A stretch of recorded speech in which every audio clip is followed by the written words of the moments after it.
Down the leg. প্রথম বলটি কিন্তু অতিরিক্ত হয়ে গেল, অতিরিক্ত একটি রান।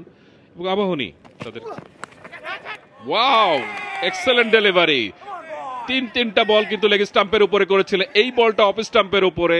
এবং দলীয় তৃতীয় রানে কিন্তু ওপেনার কমল তিনি প্যাভিলিয়নে ফিরে গেলেন।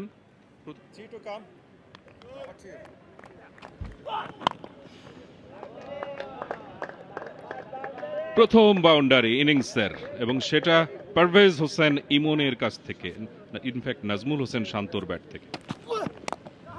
ব্যাটের ভেতরে কানায় রেগে এবার রান পেয়ে যাবেন, স্কোয়ার লেগ অঞ্চল দিয়ে চলে যাচ্ছে। আউটফিল্ডটা বেশ ফাস্ট এবং ইন্টেনশনাল ডেলিভারেট ফুল অন না হলেও 4টি রান।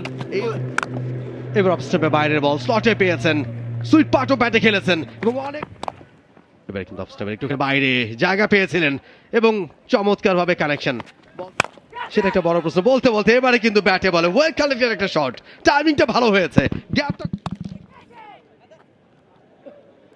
নতুন ওভারের প্রথম বল এবং সেটাও বাউন্ডারি বাইরে থাকতে পারে। বলতে বলতে এবারে হাঁটু গেড়ে একেবারে তুলে মেরেছেন মিড উইকেটের ওপর দিয়ে স্ট্রাইকে। এবার কিন্তু চালিয়ে খেলেছেন, বল চলে যাচ্ছে ব্যাকওয়ার্ড স্কোয়ার লেগ দিয়ে সীমানার বাইরে 4টি রান। এবং এবার কিন্তু চালিয়েছেন, কিন্তু বাউন্ডারি সীমানায় একেবারে ধরা খেলেন ওখানে ইমরুল কায়েস। ছক্কা মারতে যেয়ে কিন্তু তার প্রাণটা চলে গেল। 94 বলে 94 রানের ইনিংস খেলে ফিরছেন তিনি, স্ট্রাইক রেট ঠিক 100। ও আরো একটি উইকেটের পতন, এবার উইকেটটি পড়লো অমিত হাসানের। মাহফুজুর রাব্বি তার দ্বিতীয় উইকেটটি নিলেন এই ওভারে।